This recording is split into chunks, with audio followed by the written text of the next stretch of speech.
Hello friends, Dmitry Mikhailov or Izida is here. We have a special episode today. You've been asking about this for a while, and the time has come to talk a little about it. Throttle and flaps, how to use them correctly and in which situations. The first experiments with flaps took place in England before World War I. Millionaire and aviation enthusiast Tereshchenko worked on similar experiments in Russia. In the 1930s, the world of aviation began to make use of so-called Fowler flaps. This invention's unique feature was that the flap moved out from the wing, generating increased lift not only due to increasing the wing's camber, but also by increasing its surface area. As a result of this improvement, the wing's lifting properties became noticeably more effective than when other forms of landing flaps were used. In simple terms, when the flaps are extended, the wing's surface area increases. The wing's lifting ability also increases. This allows the aircraft to fly at a lower speed without stalling. Granted, aerodynamic resistance also increases, or drag as it is known technically, which causes a reduction in speed. Let's take a look at the simplest application of this. There are three simplified flap extension modes in the game: combat, takeoff, and landing. Flaps are useful for attacking ground targets at low speeds. If you're in a ground attack aircraft, for example, you can reduce your throttle a little, extend your flaps into combat or takeoff mode, and attack the target at a leisurely pace, after which you can retract your flaps, throttle up to full, and get ready for a second approach. Now let's take a look at various combat situations in fighters. The correct use of flaps during a horizontal sharp turn. As you can see, the Yak 9T is pursuing a Messerschmitt which has gathered a decent amount of speed.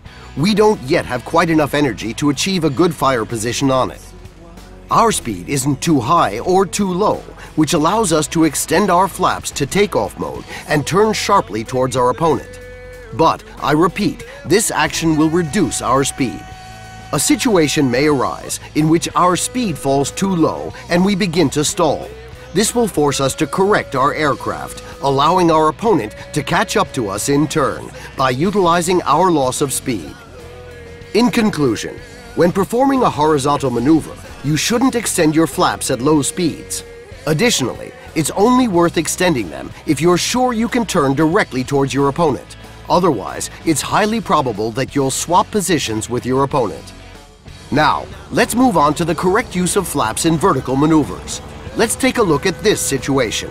We have two fighters after us, a Hellcat and a Spitfire, both at a higher altitude. I see that they're using boom and zoom tactics on me. Well, okay, we'll use some maneuvering engagement tactics. We pull them down and accelerate the aircraft to around 600 kilometers per hour. Then we pull back the stick and wait for our opponent to level out with us. Then we start a rising spiral. Our opponent won't be able to turn all the way towards us owing to the high speed of his boom and zoom tactics. We extend our flaps to landing mode. Our flaps slow us down a little and help us pass our opponent. We don't touch our throttle. We're pulling up and hence quickly losing speed. Now, we quickly shut off our throttle. We didn't have quite enough here. We don't put on any throttle for now. First, we wait for the plane to drop in landing mode. Give it some throttle to raise the nose while quickly reducing it again. Using our landing flaps at low speeds helped us stay at a higher altitude than our opponent. We used the throttle just a little to correct our course for attack. Now let's look at another vertical maneuvering situation. We try to shoot head-on and then veer off to the side. We change trajectory several times to avoid the Cobra's potential attacks. In this battle of two opponents, we have a small advantage in speed. So before we start combat maneuvering, we'll make use of our surplus energy. In the meantime, the Hellcat has turned and is chasing us. We keep rolling the plane, left and right, but our main goal is to make our angle of ascent sharper, to encourage our enemy, who started out with less energy, to stall. The plane's nose has started to drop, meaning it's stalling. We extend our takeoff flaps and drop our throttle to make our nose drop faster. Then we put on some throttle to bear down on our opponent. And he's toast. Now, we quickly retract our flaps and put on maximum throttle to escape from the attack of the second enemy. I want to draw your attention to one point. Some pilots who recommend only boom and zoom tactics advise you, for some reason, to release your flaps when your plane is dropping and retract them when the plane's nose raises. That's absolutely incorrect. When you're diving, you need to gain speed ASAP for your next maneuver, which means you shouldn't be using your flaps. This is basic air combat maneuvering knowledge. Let's move on to the next situation. Here is a demonstration of a passing attempt during a lower vertical maneuver with the help of a descending spiral. Our flaps are in landing mode and the throttle is off. The plane is gathering speed on its own. If the pass isn't successful before reaching the ground, it'll all end, either with both banking into combat or going our separate ways. And finally, I'll show you a standard battle in which I comment on the use of flaps and throttle in one situation or another. Let's go! The Corsair flies by underneath us at the same speed. During our turn, we don't use our flaps because we began to turn before our opponent, so we'll open fire sooner. We want to save our speed.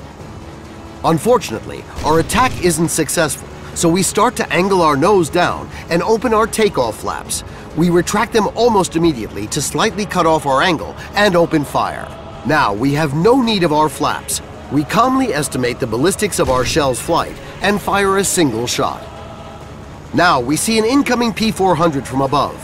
We don't bother with the split-S maneuver in this situation as it would be useless. We just head straight up, after which we immediately pitch and break our trajectory.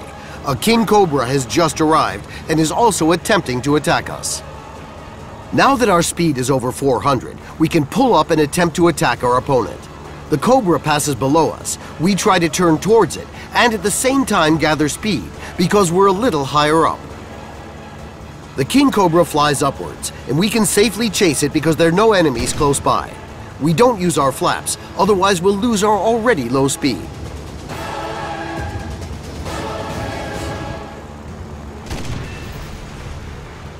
Oh, an Air Cobra appears. We dive to gain speed, again without using our flaps, as we need our speed for maneuvering. It turns back to attack us. Now, gaining a speed of around 400, we pull in the stick, extend our takeoff flaps, and pitch. Let's counterattack this Cobra. We ease back on the throttle and immediately put it back on, retract our flaps, and attack the Cobra, which is turning back and gaining height. We fly down a little to gain speed, at the same time looking around for a new target. We see a P-400 and begin a chandelle. Now, we just need to fly after the P-400. Our opponent is chasing an allied Yak-9T. We're following him, but our speed is too low. Unfortunately, we miss a few times and our opponent escapes upwards. We stop turning toward him, constantly just missing. We pitch after him without using our flaps because our speed is low enough as it is, and only after our nose has dropped, we go into landing mode and turn towards our target. So, we retract our flaps as our opponent levels out with us and shoot him down. Later, we tackle a couple of more enemy fighters. But as far as the topic of flaps and throttle is concerned, there's nothing new in these engagements. In summary, I've shown you the correct use of flaps and throttle to effectively engage your opponent, in addition to a few interesting maneuvers to evade boom and zoom attacks past the enemy and counterattack him. Remember to subscribe to the channel and give this video a thumbs up if you found it useful and interesting. Discover new aerial horizons, learn more, and don't limit yourself to boom and zoom and flybys. The flight school is far richer and you'll find yourself in entirely different situations. This was Dmitry Mikhailov, or Azida. Until next time in the War Thunder Skies, and good luck!